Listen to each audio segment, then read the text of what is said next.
Sometimes a single knock on the door can change a man's entire life. For 15 years, Zeke Callahan had lived alone in his mountain cabin, believing he needed no one and nothing from the world below. Then Evelyn Hartley arrived, with outlaws on her trail and desperation in her eyes. She was running from dangerous men who wanted her dead. Zeke was a mountain man who trusted nobody. But when she made him an offer unlike anything he'd ever heard, everything changed. She promised to give him what no other woman could. The outlaws hunting her were getting closer. Her secrets were darker than the winter nights. Zeke had to decide whether to trust this mysterious stranger or send her back into the storm. What could a woman on the run possibly offer a man who had everything he needed? Before we jump back in, tell us where you're tuning in from, and if this story touches you, make sure you're subscribed, because tomorrow I've saved something extra special for you. The morning mist clung to the Colorado Rockies like a widow's veil, soft and gray in the pre-dawn light. Zeke Callahan stood on his cabin's wooden porch, steam rising from the tin cup of black coffee in his weathered hands.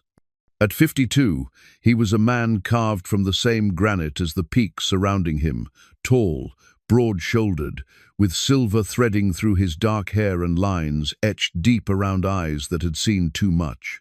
His fingers unconsciously brushed against the chain beneath his flannel shirt, feeling the familiar weight of his military dog tags.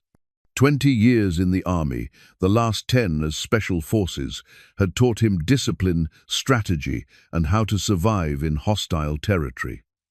But nothing had prepared him for the war that came after the one fought in hospital rooms and funeral parlors, where the enemy was time itself. The cabin behind him was solid, built with his own hands from timber he'd felled on this very land.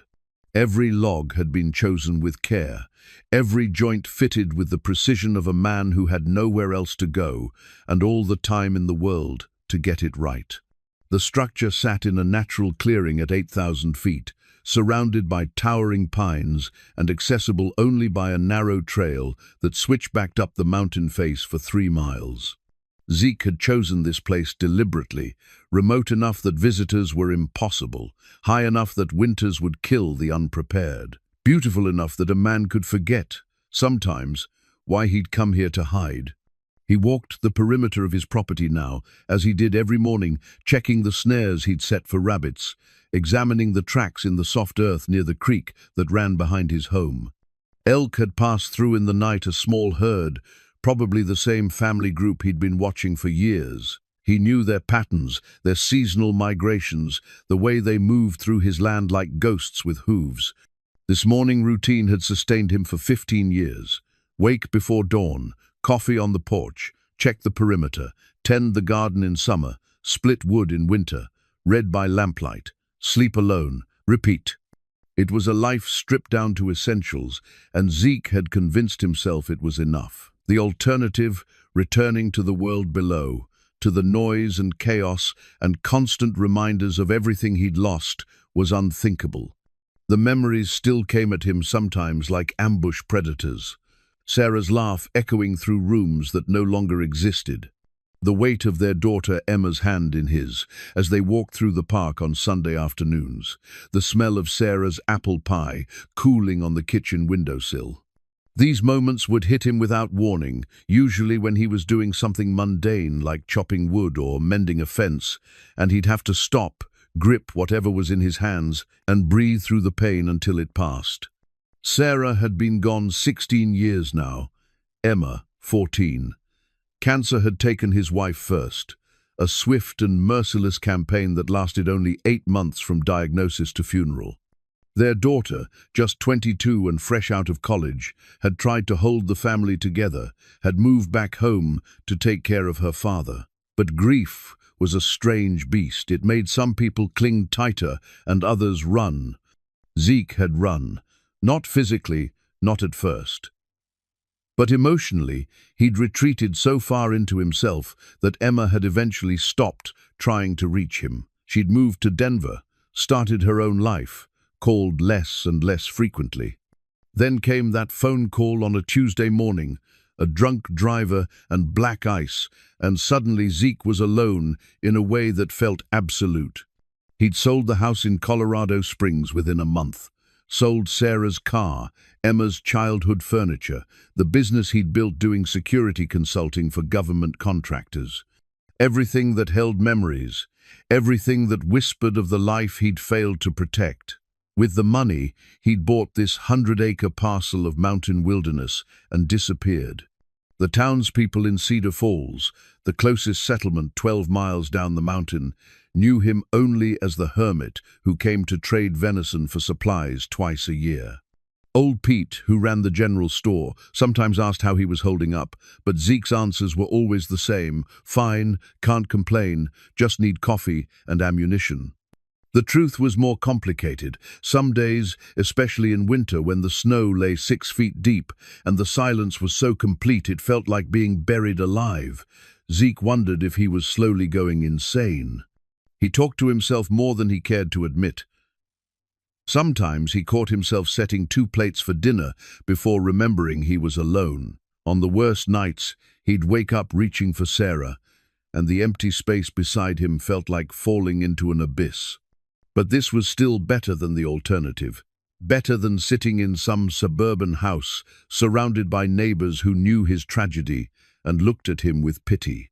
Better than therapists asking him to explore his feelings, or well-meaning friends trying to fix him up with their divorced sisters. Up here, his grief was his own. Up here, nobody expected him to heal or move on or find meaning in his loss. His daily routine was interrupted only by the changing seasons and the occasional need to drive down the mountain for supplies. In summer, he tended a vegetable garden that produced more than one man could eat. In fall, he hunted deer and elk, smoking the meat to last through winter. In winter, he read histories mostly, biographies of men who'd endured worse than he had. In spring, he repaired whatever damage the snow and cold had done to his cabin, his fences, his carefully constructed isolation. It was a sustainable life, he told himself, a life that asked nothing of anyone and offered nothing in return. A fair trade. The wind picked up as morning gave way to afternoon, carrying with it the scent of snow. November in the high country was unpredictable. One day warm enough for shirt sleeves, the next bringing a blizzard that could dump 3 feet of powder overnight. Zeke checked his weather radio and frowned. A storm system was moving in faster than predicted, with heavy snow and winds that could reach 60 miles per hour. He spent the rest of the day preparing, brought extra firewood close to the cabin, checked his generator and fuel supply, made sure his water pipes were insulated, stocked the root cellar with canned goods. By evening, the first flakes were falling, fat and wet, the kind that would accumulate quickly. Zeke was splitting kindling on his porch when he heard a sound that made him freeze with the axe halfway through a downward swing. A human voice, calling out in distress, carried on the wind through the trees. In 15 years, no one had ever approached his cabin uninvited. The trail was too difficult, the destination too uncertain. He set down the axe and listened. There it was again, definitely a woman's voice, growing closer. Panic made his chest tight. This was what he'd built his life to avoid contact with the outside world, with its complications and demands and inevitable disappointments. The voice came again, clearer now, and with it the sound of someone crashing through the underbrush. Zeke stepped to the edge of his porch and peered into the gathering darkness. Snow was falling steadier now, reducing visibility to maybe 50 yards. Then he saw her, a figure stumbling up the trail, moving with the desperate rhythm of someone running for her life. As she drew closer, he could make out more details. A woman, maybe 35, dark hair whipping around her face, clothes torn and muddy. She was looking over her shoulder frequently, as if expecting pursuit.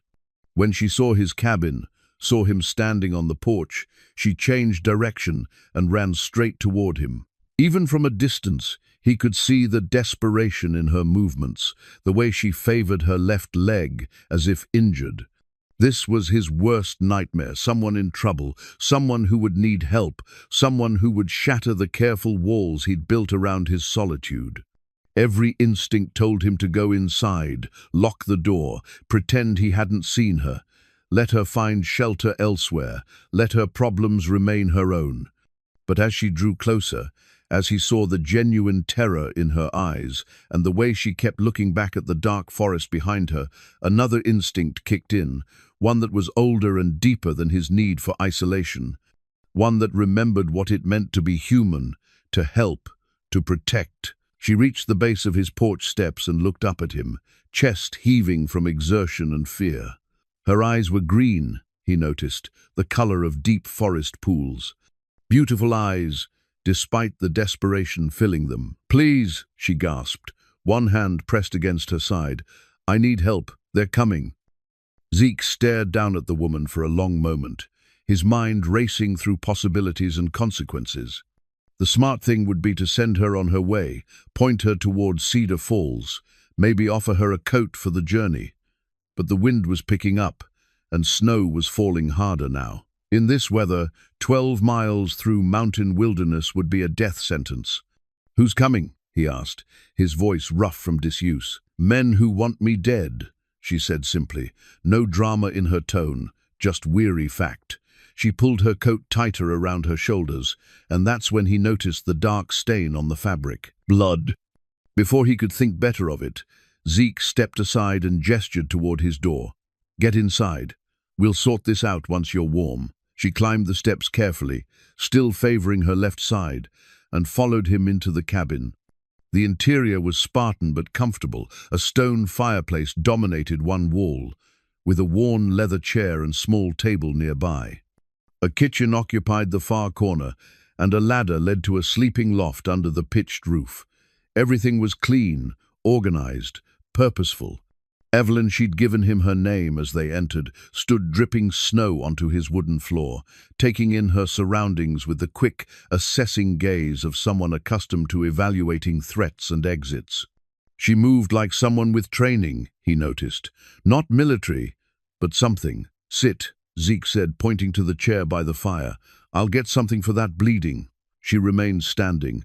"I can't stay long. If they track me here, they'll kill you too." "Who are they?" "Men who work for someone I used to know, someone I ran away from." She touched her side gingerly. "I thought I'd lost them in Denver, but they picked up my trail again."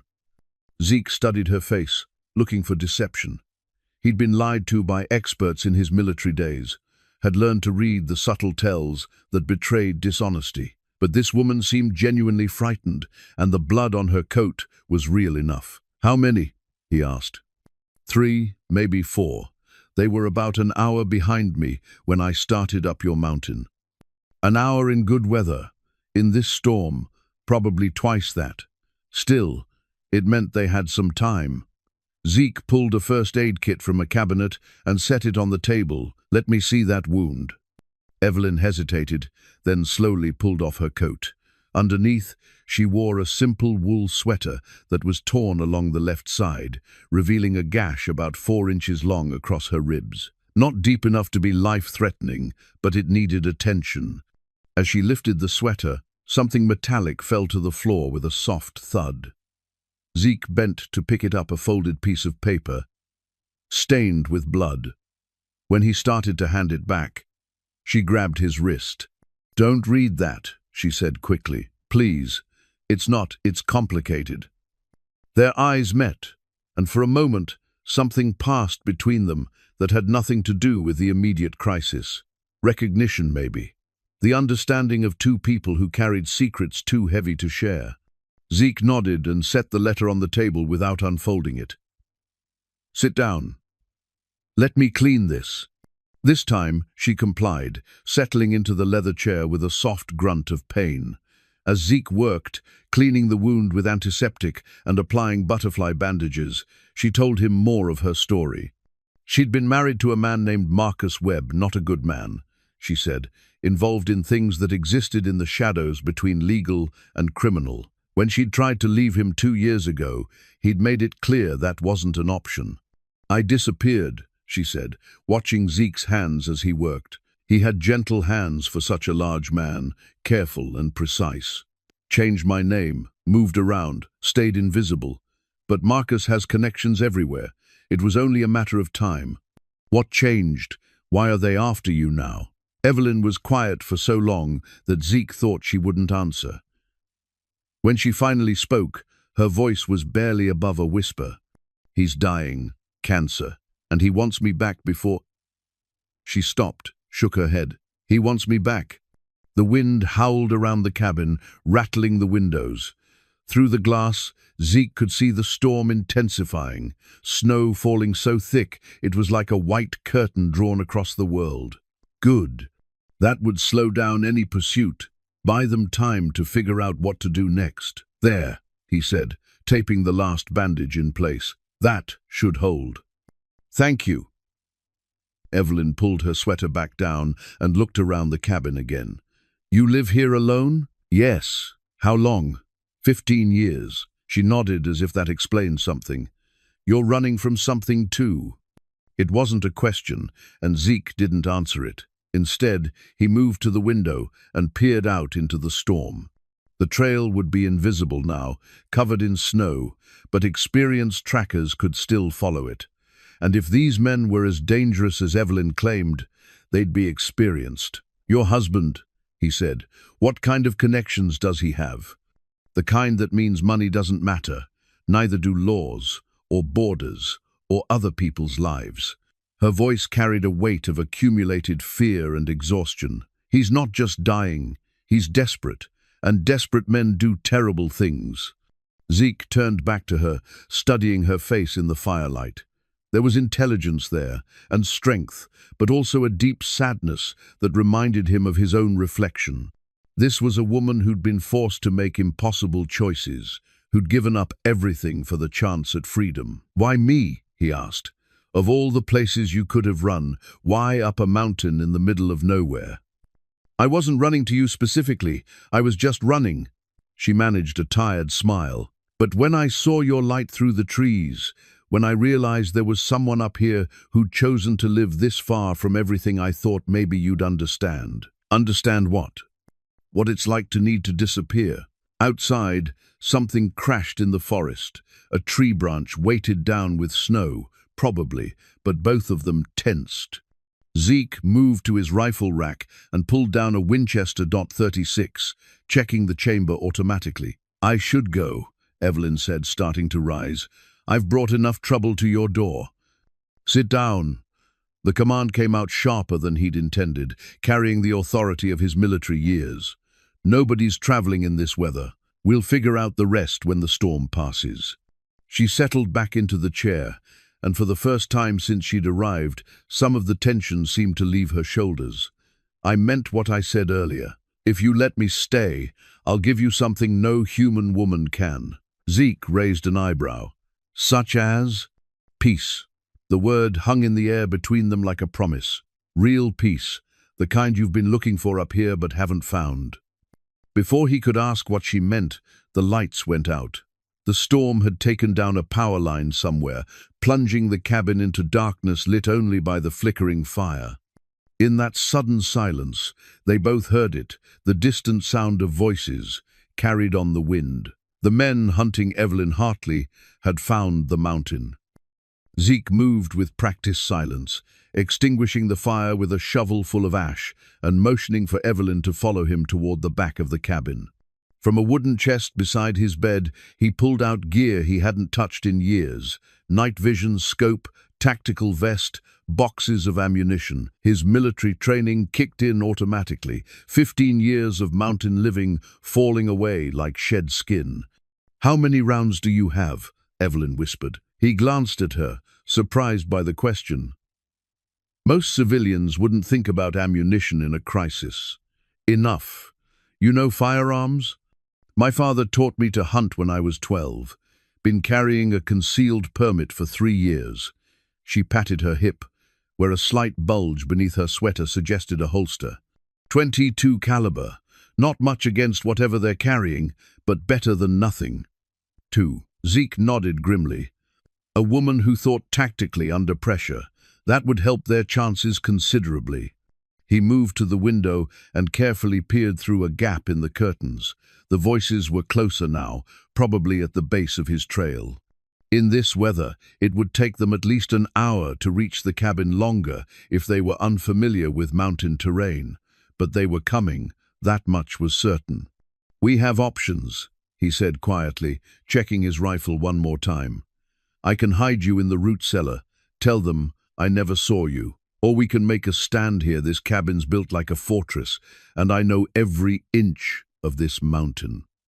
Evelyn moved beside him at the window, close enough that he could smell her hair, soap and pine needles, and something uniquely her. "There's a third option, which is, we disappear together." She turned to face him, her green eyes serious in the dim light. "I know these mountains too, Zeke. I've been hiding in wilderness areas for 2 years. I know how to move without leaving sign, how to survive in conditions that would kill most people." From his chest of belongings, she pulled out something that made Zeke's breath catch, a small wooden cross, hand-carved and worn smooth by decades of handling. He'd made it himself as a boy, working alongside his father in their garage workshop. It had belonged to his father, then to him, and he'd thought it lost years ago. "Where did you get that?" His voice was rough with unexpected emotion. "From the table by your chair. I knocked it off when I sat down." She held it out to him. "Your father's work?" "Mine, but he taught me." Zeke took the cross, feeling the familiar weight of it in his palm. He'd carved it during his first deployment, when missing home felt like a physical ache. His father had taught him woodworking as a boy, passing down not just technique, but a kind of patient attention to detail that had served Zeke well in both military and civilian life. "He was a good teacher," Evelyn said, studying the intricate details he'd carved into the simple form. "This kind of work requires patience, faith." Had faith once. Zeke slipped the cross into his pocket, lost it, along with everything else. "Maybe it's time to find it again." Before he could respond, the sound of voices grew louder, closer. Through the window, he caught a glimpse of flashlight beams sweeping through the trees below. Professional patterns, these weren't amateur thugs, but trained operators. "They're good," Evelyn murmured, watching the lights. "Military or ex-military, Marcus always hired the best. Then we give them what they expect, but not where they expect it." Zeke moved to his closet and pulled out winter gear. Heavy coats, insulated boots, survival packs. The old mining camp 2 miles north. Abandoned since the 70s, but the buildings are still solid. Plenty of places to set an ambush. "You want to lead them away from here?" "I want to control the battlefield." He handed her a pack and coat. "Your husband's men are used to hunting people in cities, suburbs, places where civilization provides cover. Up here, I have every advantage." As they prepared to leave, Evelyn worked with an efficiency that surprised him. She knew how to pack light but essential, how to layer clothing for warmth without bulk, how to move through a space without disturbing anything unnecessarily. This wasn't her first time running. "There's something you should know," she said as they shouldered their packs. "About what I promised you. Now's not the time." "It is the time. Because if something happens to me out there, you need to understand what this is really about." She touched his arm, stopping him. "I wasn't speaking metaphorically. I can give you something no human woman can because I'm not." She stopped, seemed to reconsider her words. "Because I have abilities that others don't." Zeke studied her face in the darkness. "What kind of abilities?" "The kind that let me know your wife's name was Sarah. Your daughter was Emma. You blame yourself for not being there when they needed you most." Her voice was gentle, compassionate. "The kind that tells me you still set 2 places at dinner sometimes, still reach for Sarah in your sleep." The words hit him like a physical blow. He'd never told anyone those details, had never spoken about his family to the people in Cedar Falls. There was no way she could know. How? The word came out as barely a whisper. "It's complicated, but Zeke, what I'm offering you isn't just shelter from your grief. It's actual healing. the kind that lets you remember love without drowning in loss. Before he could process what she meant, shouts echoed through the forest, harsh voices calling orders, the sound of men spreading out in a search pattern. They were out of time. Zeke grabbed a canvas bag from under his bed and quickly filled it with ammunition, medical supplies, and food. From the bottom drawer of his dresser, he pulled out something he hadn't touched since moving to the mountain, his father's compass, brass and silver, the needle steady and true. "This way," he said, leading her to a door at the back of the cabin she hadn't noticed before. It opened onto a narrow deck that connected to the mountainside itself, invisible from the main trail. "Stay close, step where I step, and whatever happens, don't look back." They slipped out into the storm, leaving the warmth and safety of the cabin behind. Within minutes, the building disappeared into the swirling snow, as if it had never existed at all. Behind them, the voices of dangerous men grew steadily closer. The old mining camp sat like a ghost town in the forest, its weathered buildings barely visible through the driving snow. Zeke led Evelyn to the most intact structure, a former equipment shed with stone walls and a partially collapsed roof. Inside, protected from the wind, they could finally catch their breath. "They'll find the cabin within the hour," Zeke said, checking his watch.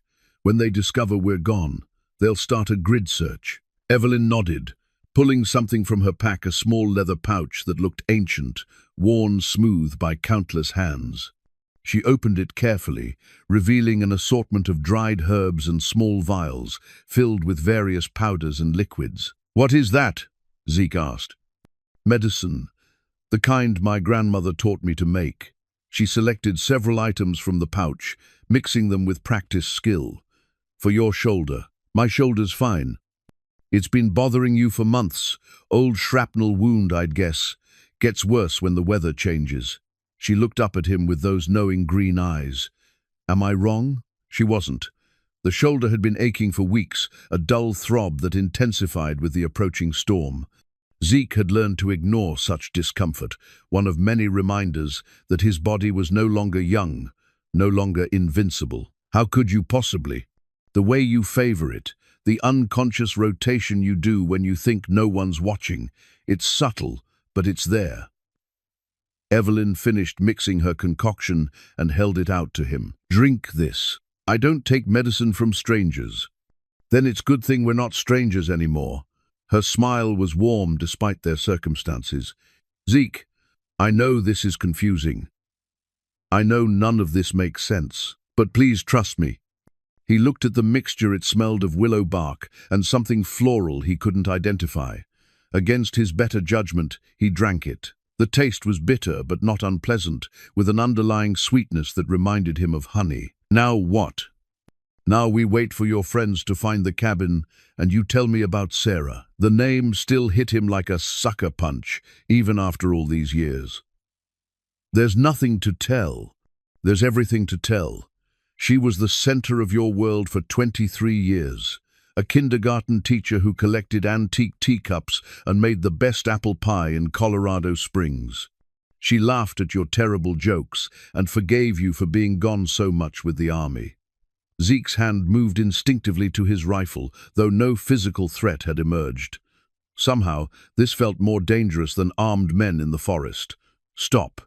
She used to leave little notes in your gear when you deployed. 'Come home to me,' written on torn pieces of stationery, tucked into ammunition boxes where you'd find them weeks later." Evelyn's voice was gentle, not mocking. "The last one said, 'Our daughter needs her father, but I need my husband.' How do you know that?" The words came out harder than he'd intended. "Because love leaves traces, energy, memories that cling to places and people." She settled back against the stone wall, watching him carefully. "Because you've been carrying those words like stones in your chest for 16 years. The wind howled around their shelter, and in the distance they could see lights moving through the forest toward Zeke's cabin. Professional search patterns, methodical and thorough, but for the moment, they were safe in this forgotten place. Sarah died in October. Zeke found himself saying. The aspens were turning yellow, and she said she wanted to see them one more time. So I carried her out to the porch, wrapped in blankets, and we watched the leaves fall. What did she say? That she wasn't afraid, that she'd had a good life, a good marriage, that Emma would take care of me. He laughed bitterly. She was wrong about that last part. No, she wasn't, Emma tried. You just wouldn't let her. The accusation hung in the air between them, true, but painful to hear aloud. You think I wanted to push my daughter away. You think I chose to be alone. I think grief makes us do things that feel necessary at the time but poison us slowly. Evelyn's hand moved to her pouch again, this time pulling out a small vial of clear liquid. I think you've been punishing yourself so long you've forgotten what forgiveness feels like. She uncorked the vial, and a sweet scent filled the air, lavender and something else, something that made him think of summer evenings and Sarah's garden. His shoulder, which had been a constant source of low-level pain for months, suddenly felt loose and comfortable. What was in that drink? Healing. The physical kind was just the beginning. Evelyn corked the vial and put it away. Zeke, what if I told you that death isn't the end? That the people we love don't just disappear, they find ways to reach us if we know how to listen? I'd say you're either crazy or cruel. I'd say you're scared that if you stop grieving, you'll somehow be betraying their memory. Scared that moving forward means leaving them behind. Through the gaps in the stone wall, they could see the lights had reached the cabin. Shouts echoed across the distance as the men discovered their quarry had fled. Soon, the search would expand outward, and their temporary safety would end. We should move, Zeke said, shouldering his pack. Not yet. They'll expect us to keep running, to put distance between ourselves and the cabin. Instead, we're going to wait until they spread out. Then circle back. That's tactically unsound. It's tactically unexpected, which gives us the advantage. Evelyn stood, checking her weapon with the same professional competence she'd shown packing gear. Zeke, these men aren't just hunting me, they're hunting what I represent to Marcus, a chance at redemption he doesn't deserve. What does that mean? It means this isn't going to end with them giving up and going home. It means we're going to have to stop them. She looked at him directly. Are you prepared for that? Zeke thought about the life he'd built on this mountain, the carefully constructed isolation that had sheltered him from the world's demands and expectations. He thought about Sarah and Emma, about the promise he'd made to Sarah to take care of their daughter, a promise he'd broken through his own weakness. He thought about this strange woman who seemed to know his deepest secrets and offered impossible things. Yes, he said simply, I'm prepared. Outside, the voices grew more distant as the search moved away from their position. Soon, it would be time to move. They waited until the searchlights had moved well past their position before venturing back into the storm. Zeke led them along a deer path he'd walked countless times, moving by instinct more than sight in the swirling snow. Behind him, Evelyn matched his pace with surprising grace, her footsteps silent despite the difficult terrain. The cabin came into view after 20 minutes of careful movement. Light spilled from the windows. The men had restored power and made themselves comfortable. Through the frost-covered glass, Zeke could see 3 figures moving around inside. Professional operators, just as Evelyn had said. They'd searching methodically, examining his belongings with the practiced efficiency of people accustomed to extracting information from physical evidence. They're learning about you, Evelyn whispered, close enough to his ear that her breath warmed his skin. Building a profile, military background, loss of family, self-imposed isolation. They'll use that information to predict your behavior. Let them. They don't know this mountain like I do. From her position beside him, Evelyn reached into her coat and pulled out something that made Zeke's heart stop, a small silver locket on a delicate chain. Even in the dim light, he recognized it immediately. Where did you get that? His voice was barely audible. From your bedroom. It was in the drawer beside your bed. She held it out to him. There's a picture inside. A little girl with your eyes and Sarah's smile. Emma. The locket had been a Christmas gift when she was 16, and she'd worn it every day until everything fell apart. He'd found it among her belongings after the funeral, had kept it as one of the few physical reminders of his daughter. Why did you take it? Because you're going to need it soon.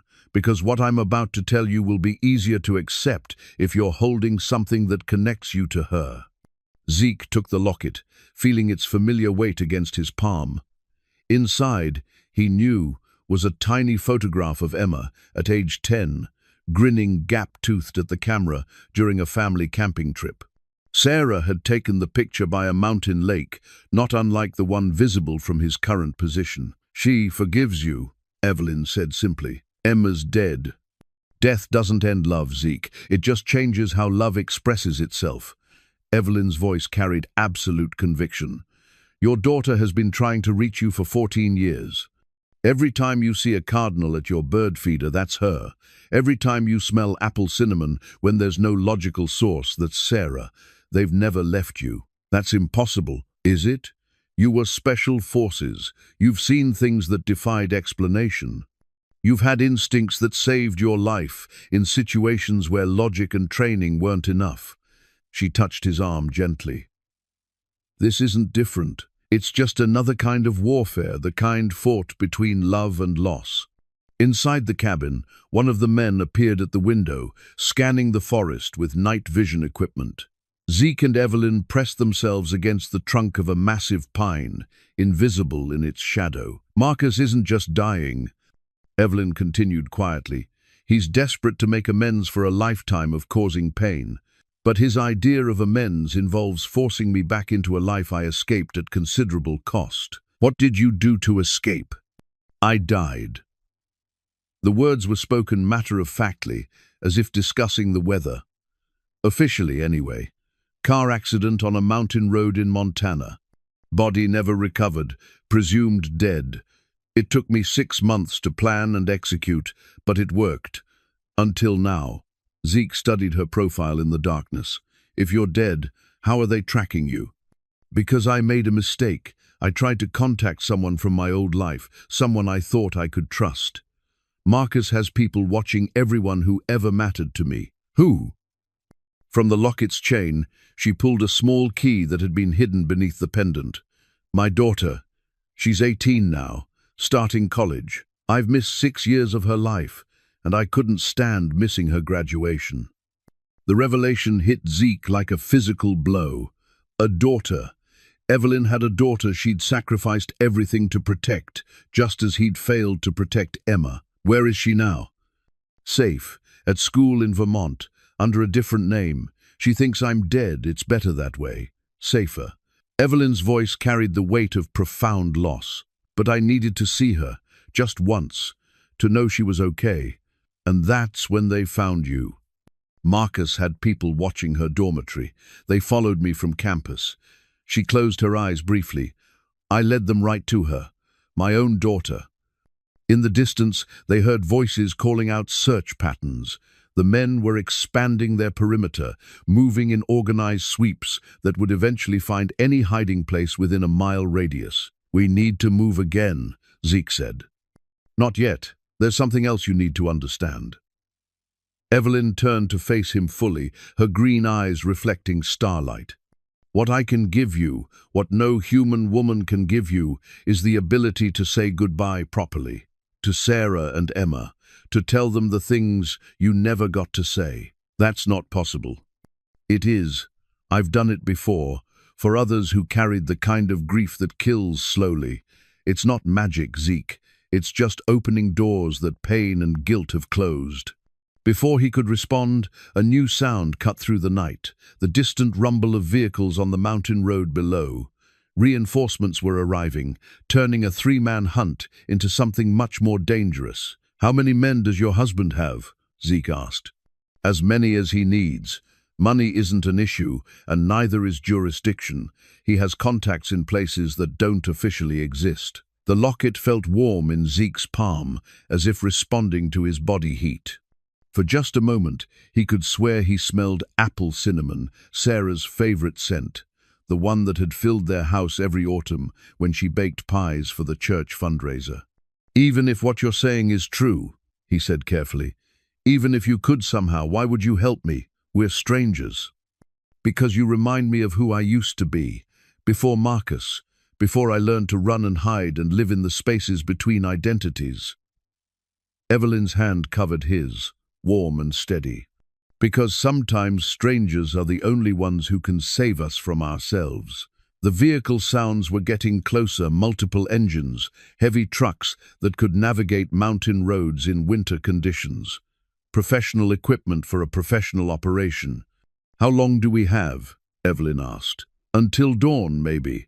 After that, they'll have enough light to search effectively." Zeke pocketed the locket and checked his rifle. "There's a place I can take you. Higher up the mountain, defensible position. But it's a hard climb in this weather. I can make it. You don't understand. It's where I buried them. Sarah and Emma. If we go there, if we make our stand there, then maybe it's time you visited them properly." Evelyn shouldered her pack with grim determination. "Maybe it's time you stopped running, too." The climb took them 2 hours through terrain that would challenge experienced mountaineers in good weather. With snow falling and wind gusting to 40 miles per hour, it became a test of pure endurance. Zeke led them up switchbacking paths he'd carved himself over the years, routes invisible to anyone who didn't know exactly where to look. Evelyn kept pace without complaint, though he could see the effort it cost her. The wound in her side had reopened despite the bandaging, leaving dark spots in the snow behind them. But she never asked to rest, never slowed their progress. The cemetery sat on a natural shelf of granite halfway up the mountain's eastern face, protected from the worst weather by an overhang of stone. Zeke had chosen this place carefully high enough to be unreachable by vehicles, defensible from multiple approaches, with clear sightlines down the mountain. He'd also chosen it because it was beautiful, with a view of the valley that stretched for 50 miles on clear days. 2 simple headstones marked the graves, carved by Zeke's own hands from local granite. Sarah Elizabeth Callahan, beloved wife and mother. Emma Rose Callahan, cherished daughter and bright light. No dates, no platitudes, just their names and the simple truth of what they'd meant to him. "They're beautiful," Evelyn said quietly, reading the stones by flashlight. "You carved these yourself?" "Took me 6 months. I'm not a stoneworker, but—" He stopped, surprised by the catch in his own voice. "I wanted them to last." From her pack, Evelyn pulled something Zeke hadn't expected to see: a branding iron, small but unmistakably designed for marking cattle. The metal was scorched black, and even in the cold air, it seemed to radiate menace. "Where did you get that?" he asked. "From one of Marcus's men. I took it when I escaped 2 years ago." She set it carefully on a flat stone between the graves.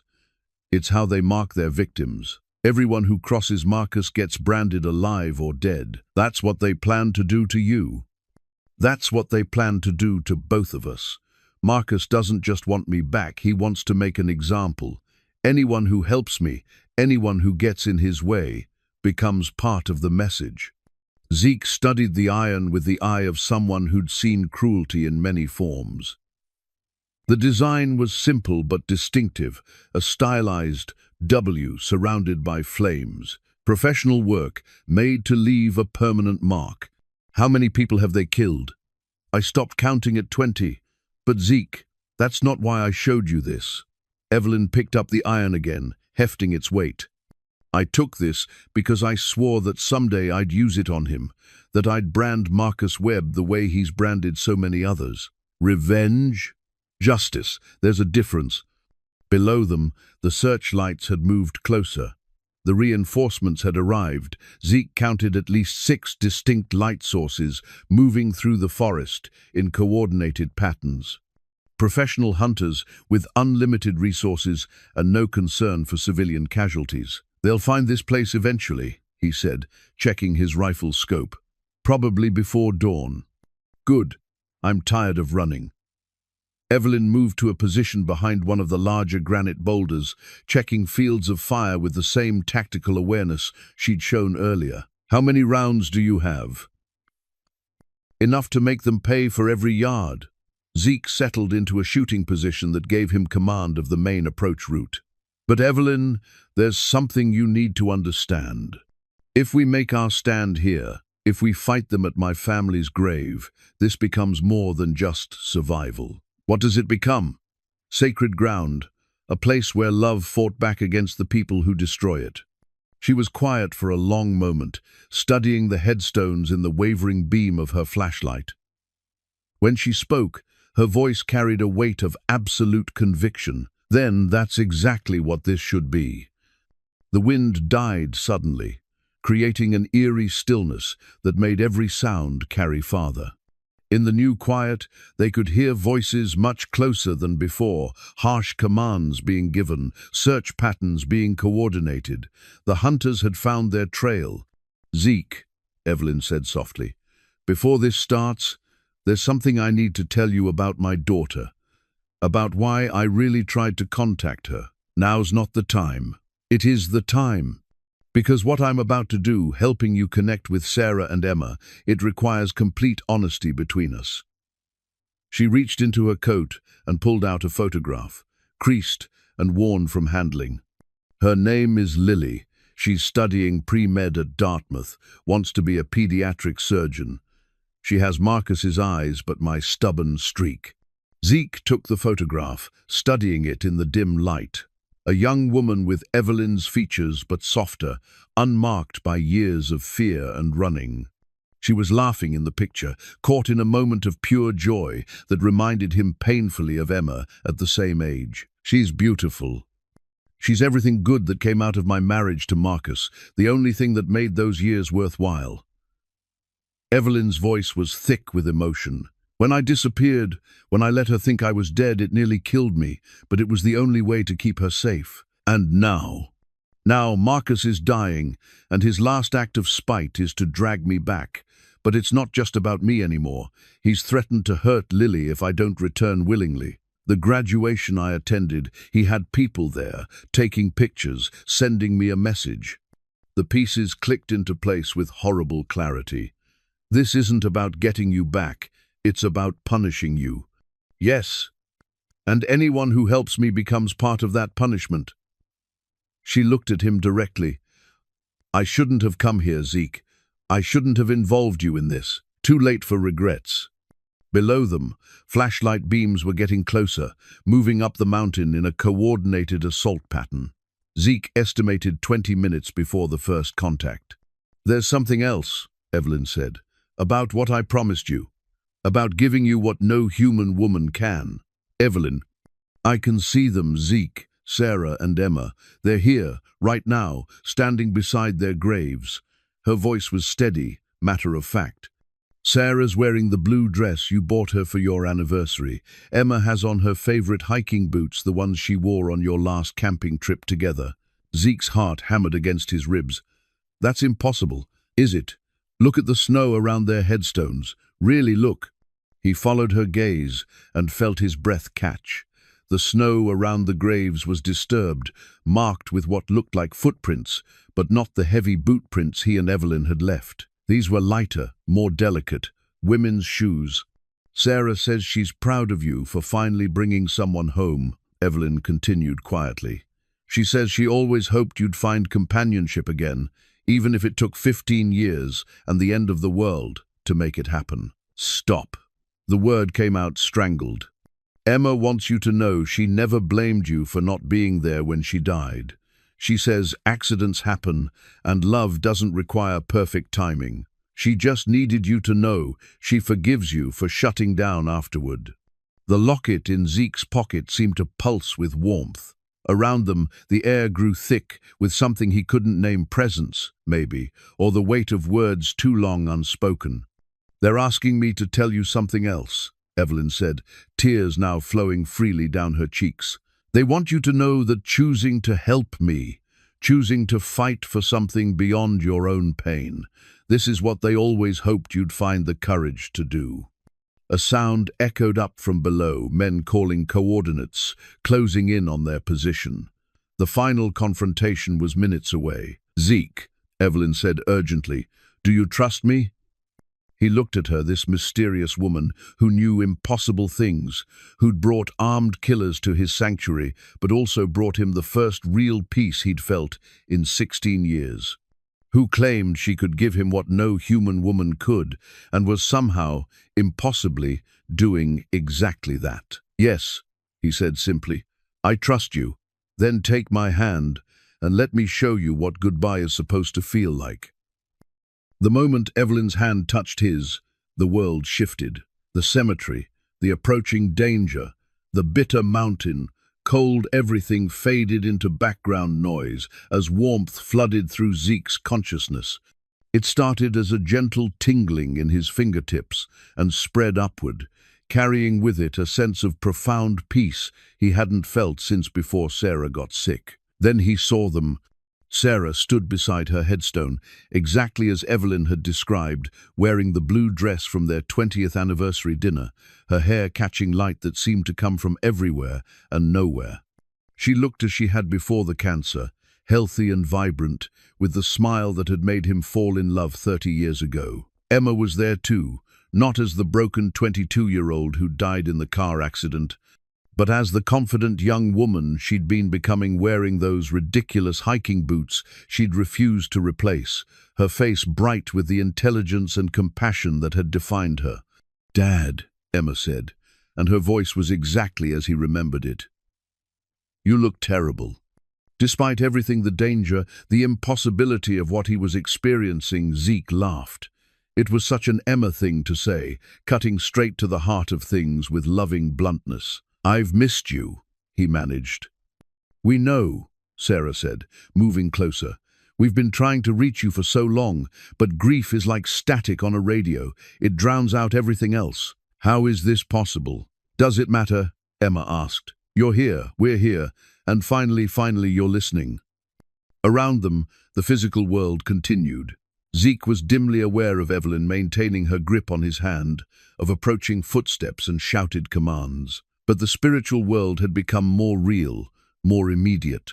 "I failed you both," he said, the words that had poisoned him for 16 years, finally spoken aloud.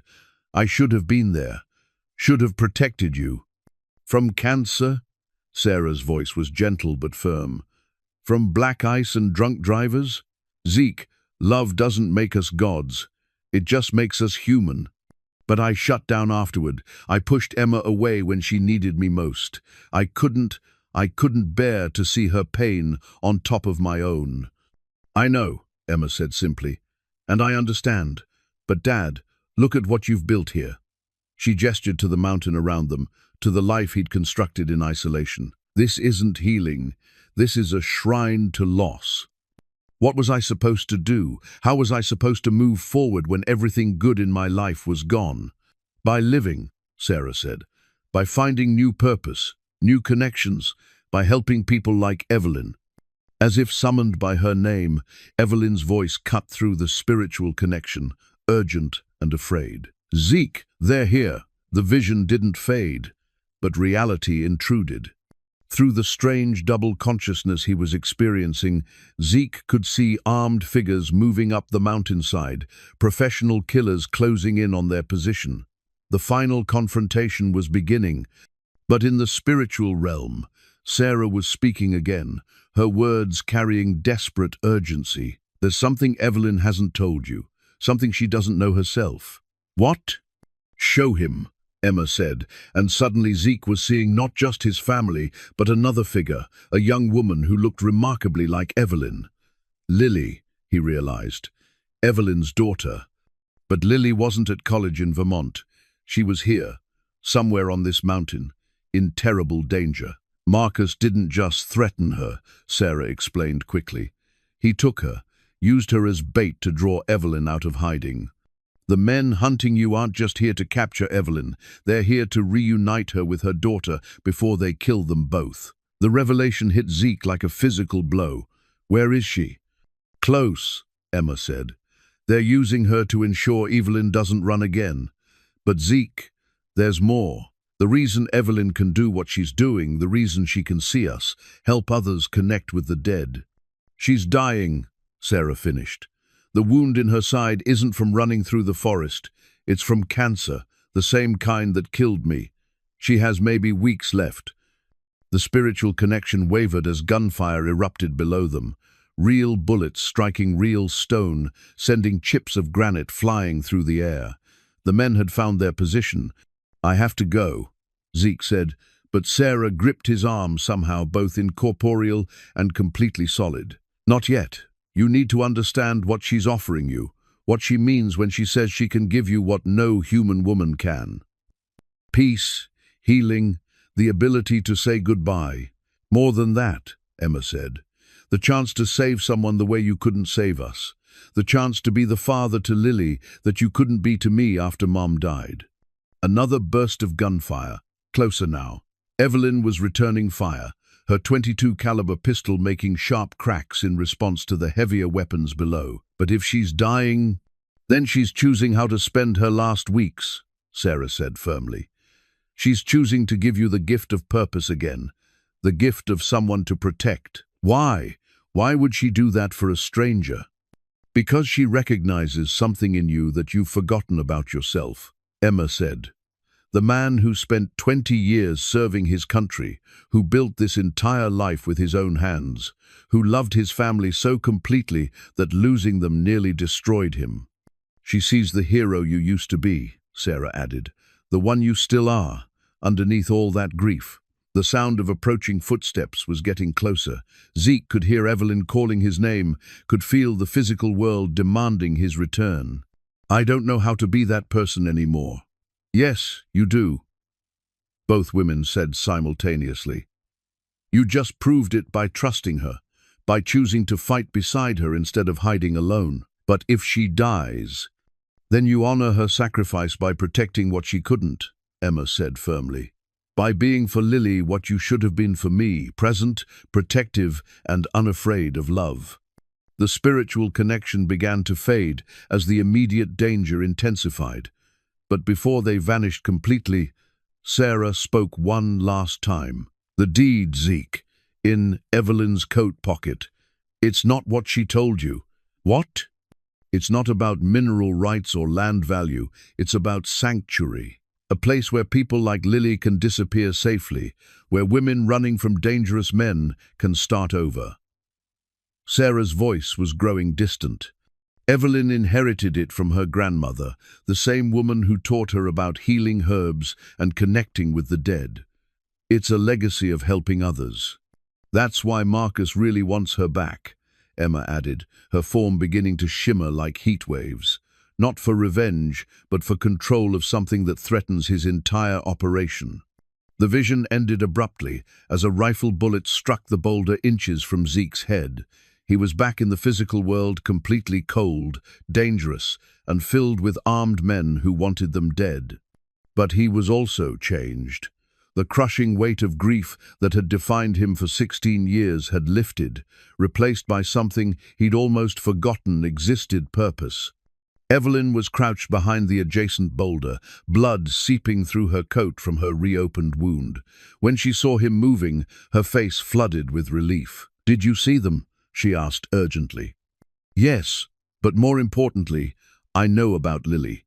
I know she's here." Evelyn's face went white. "That's impossible. She's safe at school. She's here, on this mountain, and we're going to save her." Zeke checked his rifle, his movements now flowing with purpose he hadn't felt in decades. "But first, we're going to make these bastards pay for every life they've destroyed." Below them, the killers were beginning their final assault. Zeke's transformation from grieving hermit to tactical operator was immediate and complete. 15 years of mountain living fell away like shed skin as his military training reasserted itself. He moved with purpose now, checking ammunition counts, evaluating fields of fire, turning the cemetery into a fortress. "How many?" he asked, settling behind a granite outcropping that commanded the main approach. 8 confirmed, probably more in reserve," Evelyn replied, wincing as she adjusted her position. The bleeding from her side was getting worse, dark stains spreading across her coat. Professional military contractors, armed with automatic weapons and night vision. Equipment. Full tactical gear. Body armor, communications, probably explosives for breaching. She checked her pistol, a Glock 22, that looked impossibly small against the firepower they faced. Zeke, we can't win this fight conventionally. No. But we don't have to. He pulled his father's hunting rifle from its case, a Remington, 300 Winchester Magnum that he'd modified over the years with a precision scope and custom stock. We just have to make them pay so heavily they reconsider their tactics. From his pack, he removed something that made Evelyn's eyes widen, a collection of improvised explosive devices, carefully crafted from mining supplies he'd found in the abandoned camp below. Not military grade, but effective enough to level the playing field. Where did you learn to make those? Afghanistan. Sometimes regular tactics aren't enough. He positioned the devices along likely approach routes, using his intimate knowledge of the terrain to create choke points and kill zones. The men down there are used to hunting civilians. They're not used to fighting someone who shoots back effectively. As he worked, Evelyn watched him with growing amazement. The broken man she'd found in the cabin was gone, replaced by someone who moved with lethal competence. This was who Zeke Callahan had been before grief crippled him, a warrior whose skills had been sharpened by decades of conflict. "Tell me about Lily," he said as he sighted his rifle. "How did they take her?" "I don't know. She was supposed to be safe, new identity, scholarship under an assumed name, security measures I spent 2 years putting in place." Evelyn's voice cracked. "If Marcus found her, if he hurt her because of me." "Focus on what we can control," Zeke said firmly, his command voice cutting through her panic. "Where would they keep her? Somewhere secure but accessible, close enough to use as leverage but defensible if things go wrong." "The old mining office. 200 yards down the mountain. Solid stone construction. Only one approach." Evelyn's tactical thinking reasserted itself. "But Zeke, if she's really there, she is. And we're going to get her back." Below them, voices carried on the wind harsh commands in what sounded like military jargon. The assault team was organizing, probably preparing to move under cover of suppressing fire. "They'll try to pin us down while a flanking team moves around the side," Zeke said, adjusting his scope's elevation. "Standard small unit tactics. The problem is, it usually works. Unless the target knows it's coming and prepared accordingly." He smiled grimly. "These mountains are full of natural advantages if you know how to use them." From his coat, Evelyn pulled out the deed Sarah had mentioned, a thick document wrapped in waterproof cloth. Even in the dim light, Zeke could see it wasn't a standard property transfer. The language was old, formal, referring to sanctuary rights and protection of the persecuted. "Your grandmother really set up a safe house network. 3 generations of women helping other women disappear. My grandmother started it during the Depression, hiding wives from abusive husbands. My mother expanded it during the 70s, helping women escape domestic violence. I was supposed to continue the tradition. Instead, you married Marcus. I was young and stupid and thought I could change him." She folded the deed carefully, tucking it back into her coat. "By the time I realized what he really was, Lily was born, and it was too late to run. Until 2 years ago. Until I finally found the courage to choose my daughter's future over my own safety." A rifle shot cracked through the night, the bullet striking stone 20 feet below their position. Ranging shot, the assault team was testing distances and angles. "Here they come," Zeke murmured, settling into his shooting position. Through his scope, he could see muzzle flashes moving up the mountainside. Professional bounds and overwatch, just as he'd expected. "Evelyn," he said quietly, "when this starts, when they commit to the assault, you need to slip away. I'm not leaving you. You're not leaving me. You're going to get Lily." He looked at her directly. "That's the mission now. Everything else is secondary. Zeke, promise me. Whatever happens here, promise me you'll save your daughter." Before she could answer, the mountainside erupted in gunfire.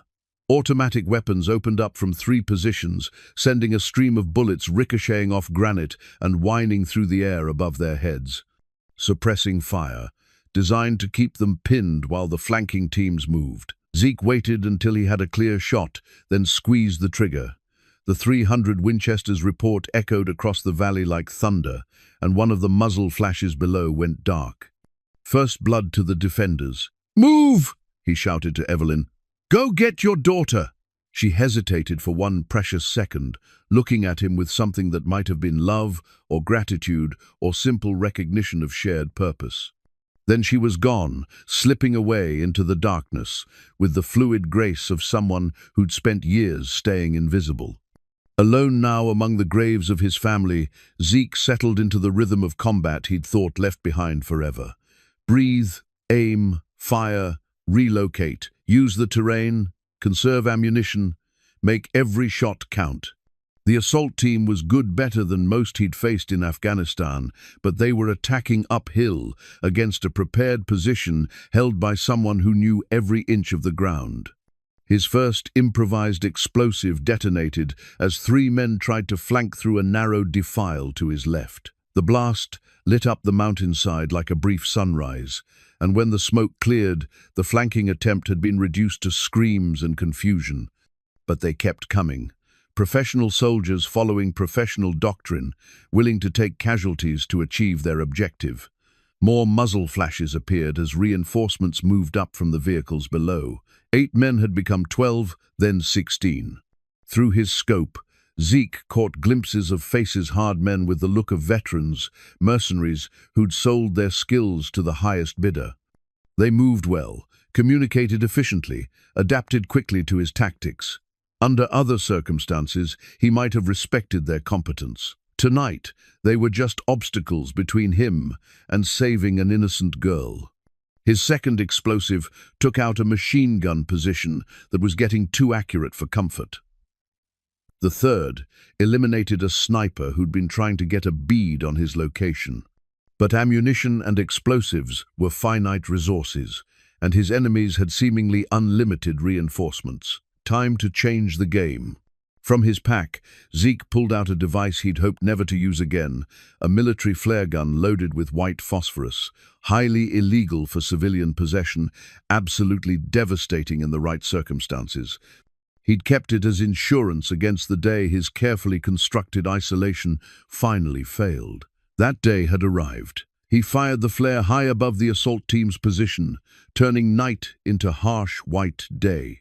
In the sudden illumination, he could see everything: positions, movement patterns, the locations of men who thought darkness protected them. More importantly, he could see the old mining office down the mountain, where a single light burned in an upper window, where a young woman who looked remarkably like her mother was probably wondering if anyone was coming to save her. "I'm coming, Lily," Zeke whispered, chambering another round. "Your mother sent me." Above him, the flare began its slow descent, and in its dying light, he prepared for the final phase of a battle that would determine whether love or violence ruled this mountain. The white phosphorus flare illuminated the mountainside like a scene from hell, casting harsh shadows and revealing positions that had been hidden moments before. Zeke used the brief advantage to devastating effect, his rifle speaking with precision that came from decades of training and years of hunting in these very mountains. 3 more mercenaries went down before the flare died, leaving the assault team confused and demoralized. But their confusion wouldn't last long. These were professionals who'd adapt quickly to changing circumstances. From his position among the graves, Zeke could see Evelyn moving through the darkness below, using routes he'd shown her during their escape from the cabin. She moved like smoke, invisible one moment and gone the next, heading toward the mining office where her daughter waited.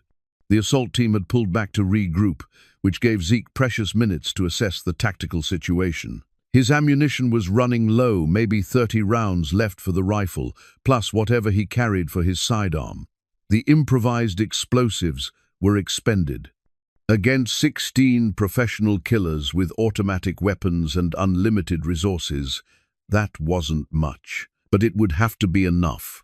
He activated a device he'd hidden among his gear, an emergency avalanche beacon, the kind used by backcountry skiers to locate buried victims. But Zeke had modified it for a different purpose entirely. The high-frequency signal it emitted would interfere with the mercenaries' communications equipment, fragmenting their coordination just when they needed it most. The effect was immediate. Below him, he could hear frustrated voices trying to establish radio contact, the careful military discipline beginning to break down as unit leaders lost touch with their teams. That's when he saw it movement at the mining office. Not Evelyn's careful approach, but the harsh illumination of tactical flashlights. Someone was bringing Lily out of the building, using her as a human shield. Through his scope, Zeke could see the girl clearly for the first time. 18 years old, Evelyn's features softened by youth but marked by terror. Duct tape covered her mouth, and her hands were bound behind her back. 2 men flanked her, assault rifles trained outward, while a third held her arm with bruising force. The message was clear: surrender, or watch an innocent die. Zeke felt something cold and familiar settle over him, the same deadly calm that had carried him through 100 combat situations. This was no longer about survival or even justice. This had become personal in a way that transcended tactics or strategy. These men had made the mistake of threatening a child under his protection. He triggered his final surprise, a series of small charges he'd placed along the approach routes hours earlier, when he'd first prepared the cemetery for defense. Not enough to kill, but sufficient to create chaos and confusion at the crucial moment. The explosions came in sequence, starting at the bottom of the mountain and working upward like a string of firecrackers. In the sudden cacophony, Zeke moved from his position for the first time since the battle began, flowing down the mountainside with the fluid grace of someone who'd spent 15 years learning every rock and tree. He reached the mining office perimeter just as the confusion peaked, his approach masked by the ringing echoes of the explosions. The 2 guards flanking Lily were looking outward, expecting attack from the cemetery above. They never saw him coming. The first man went down to a rifle, shot from 30 yards, a clean hit to the center of mass that dropped him instantly. The second spun toward the muzzle flash, bringing his weapon to bear, but Zeke was already moving, flowing through the darkness like a predator. The knife he'd carried since Afghanistan found its target with surgical precision, sliding between ribs to pierce the heart before the mercenary could raise an alarm. Professional violence, quick and clean and final. That left the man holding Lily a thick-built operative with the scarred face of someone who'd survived multiple conflicts. He pressed the barrel of his pistol against the girl's temple, using her body to shield himself as he backed toward the building. "Stay back," he shouted, his voice carrying the accent of Eastern Europe. "I kill the girl if you come closer." Zeke emerged from the shadows, his rifle trained on the man's exposed shoulder. At this range, with this weapon, he could make the shot, but not without risk to Lily. The margin for error was too small, the consequences of failure too catastrophic. "Let her go," Zeke said quietly, his voice carrying the authority of someone accustomed to being obeyed.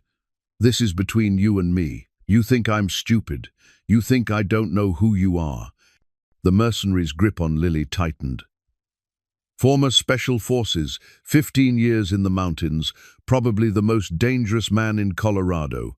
"You let me walk out of here, or the girl dies." Behind the man, Zeke caught a glimpse of movement, Evelyn approaching the building from the far side. She'd reached the objective, but now what? They couldn't risk a firefight with Lily in the crossfire. That's when he remembered something from his conversation with Sarah and Emma. Something about Evelyn's abilities, about what she could do when desperate circumstances required impossible solutions. Time to trust the woman who'd given him back his purpose. The standoff stretched for eternal seconds, Zeke with his rifle trained on an impossible shot, the mercenary using Lily as a human shield, death balanced on a knife's edge in the bitter mountain air. Then Evelyn stepped into view behind the gunman, and everything changed. She wasn't carrying a weapon.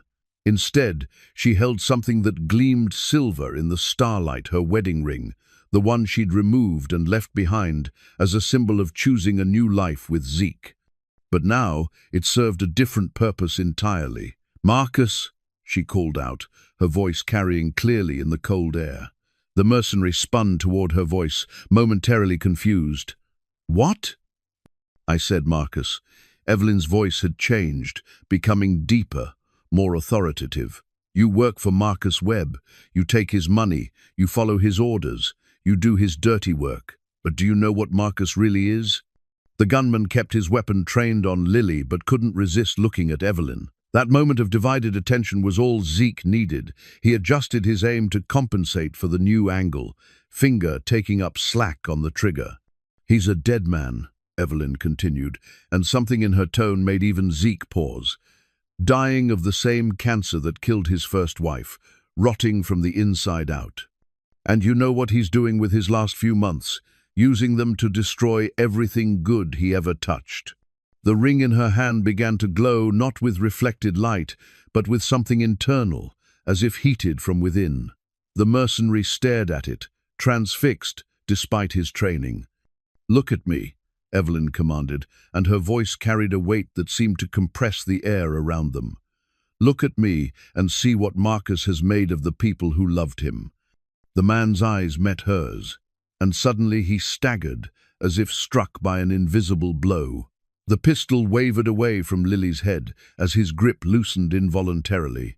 That was the opening Zeke had been waiting for. The rifle shot echoed across the mountainside like thunder, and the mercenary dropped instantly, a clean headshot that ended the threat without endangering the girl. Lily collapsed to her knees, sobbing through the duct tape as adrenaline and terror finally overwhelmed her composure. Evelyn rushed to her daughter, cutting the restraints with a knife she'd taken from one of the fallen mercenaries. "Lily, baby, I'm here. I'm here." The girl looked up at her mother, the woman she'd believed dead for 2 years, with eyes that cycled through disbelief, joy, and confusion in rapid succession. When Evelyn peeled away the tape covering her mouth, Lily's first word was barely a whisper. "Mom?" "Yes, baby. I'm so sorry. I'm so sorry I let you think I was dead. I'm sorry I couldn't protect you from this." They held each other in the shadow of the mining office while Zeke maintained overwatch, scanning for additional threats. The immediate danger was over, but 12 more mercenaries were somewhere on the mountain, and they wouldn't give up easily. "We need to move," he said quietly. "This position is compromised." Evelyn nodded, helping Lily to her feet. The girl was stronger than she looked, shaken but not broken, with her mother's core of resilience already asserting itself. "Can you walk?" Evelyn asked. "I think so. But Mom, those men, they said terrible things about what they were going to do to you. To both of us. They're not going to do anything to anyone ever again," Zeke said firmly, approaching with his rifle still ready. "But your mother's right. We need to get you somewhere safe." Lily looked at him with curious eyes, taking in his weathered face and obvious competence. "Who are you?" "Someone your mother helped when I needed it most. Now I'm returning the favor." From her coat, Evelyn pulled out the deed that represented 3 generations of helping women disappear. "There's a place," she said to Zeke, "part of the network my grandmother built. A ranch in Montana where people can start over completely. New identities, new lives, protection from people like Marcus. How do we get there? First, we survive the next few hours. Then we disappear properly, all 3 of us." Zeke looked at her sharply. "All 3? If you want to, if you're ready to leave this mountain and find a new purpose."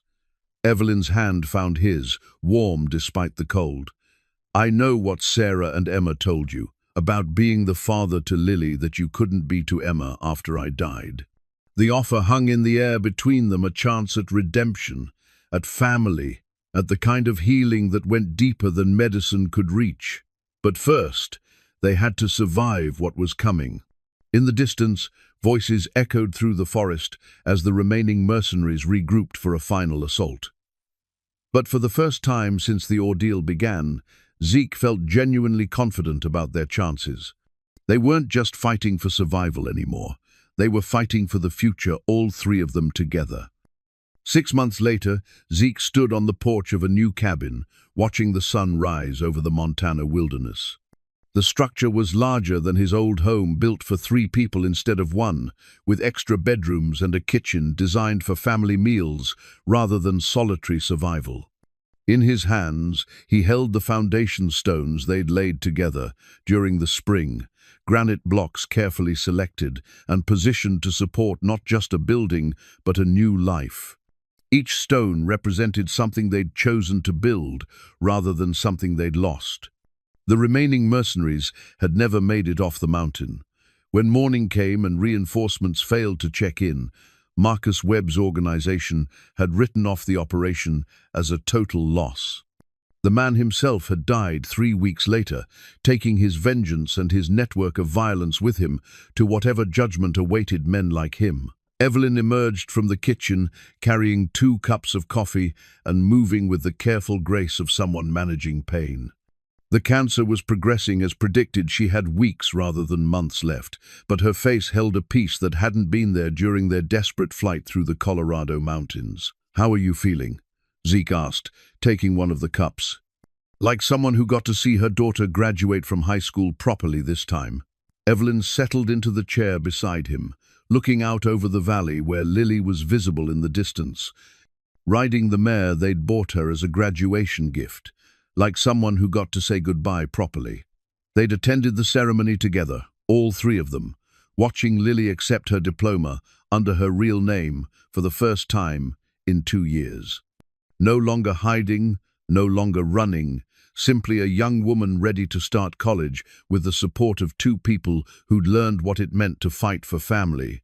"She's going to be a wonderful doctor," Zeke said, watching Lily guide the horse through a series of gentle turns.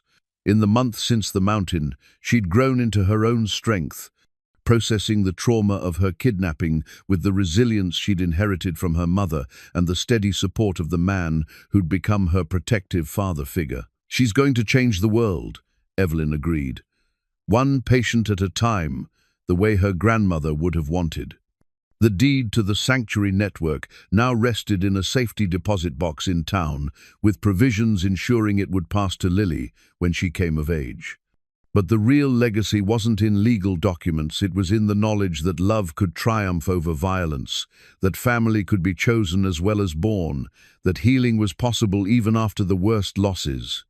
Zeke's old cabin in Colorado had been sold to a young couple looking for their own escape from civilization. He'd kept only a few items: his father's compass, the wooden cross, and the locket with Emma's picture. The rest had gone to people who needed a fresh start more than he needed reminders of his isolation. "Do you miss it?" Evelyn asked, reading his thoughts with the same intuitive understanding that had marked their relationship from the beginning. "The solitude, the simplicity." "I miss the certainty," Zeke admitted. "Up there, I knew exactly what each day would bring. No surprises, no complications, no one depending on me for anything important. And now I wake up wondering if Lily remembered to take her allergy medication, whether you need help with the garden, if the foundation stones are settling properly." He smiled, surprised by his own contentment. "It's terrifying and wonderful and nothing like I expected." They sat in comfortable silence, watching their daughter, for that's what Lily had become. To both of them practice the riding skills that would serve her well in Montana's wide spaces. She'd adapted to ranch life with the same determination she brought to her pre-med studies, throwing herself into this new chapter with characteristic intensity. "There's something I need to tell you," Evelyn said quietly, "about what happens after." "I know." Zeke's hand found hers, fingers interlacing in a gesture that had become natural over the months. The doctors were clear about the timeline. "Not that. Something else." She turned to face him, her green eyes still bright despite the illness ravaging her body. "When I'm gone, when you're taking care of Lily on your own, you won't be alone." "Evelyn, I mean it. The connection we forged on that mountain, the one that let you see Sarah and Emma, it doesn't end with death, it just changes form." Her voice carried absolute conviction. "I'll find ways to reach you, to help you when you need guidance. Little signs, small miracles, moments of impossible comfort. Like Sarah's apple cinnamon scent?" Exactly like that. Love doesn't end, Zeke. It just learns new ways to express itself. From the barn, they heard Lily calling out she'd spotted something in the distance, riders approaching along the ranch road. Visitors were rare in this remote valley, but not unwelcome. The sanctuary network had grown over the months, with women and children arriving regularly to start new lives, free from the violence that had shaped their past. "More guests?" Zeke asked, shading his eyes to see better. "Probably. Mrs. Henderson in town said there was a woman asking about places to disappear. Husband with connections to organized crime. 2 young children who need safety more than their mother needs pride." Zeke nodded, already thinking about logistics, which cabin was ready for occupancy, what supplies they'd need, how to integrate new arrivals into the community they'd built. It was work that gave his life meaning in ways he'd never expected. "You know what the best part is?" Evelyn said, watching him plan automatically for people he'd never met. "You're becoming exactly who Sarah always knew you could be. The protector, the provider, the man who puts family first even when family isn't blood." The riders were closer now, a woman and 2 children, their posture speaking of exhaustion and hope in equal measure. Soon, Zeke would help them unload their belongings, show them to their new home, begin the process of teaching them how to build safety from scratch. But for this moment, he simply sat with the woman who'd given him everything no human woman could, the ability to love again, to trust again, to believe that second chances were possible even in the darkest circumstances. In his pocket, the wooden cross his father had taught him to carve felt warm against his fingers. Above them, the Montana sky stretched endless and blue, full of possibilities that hadn't existed 6 months ago.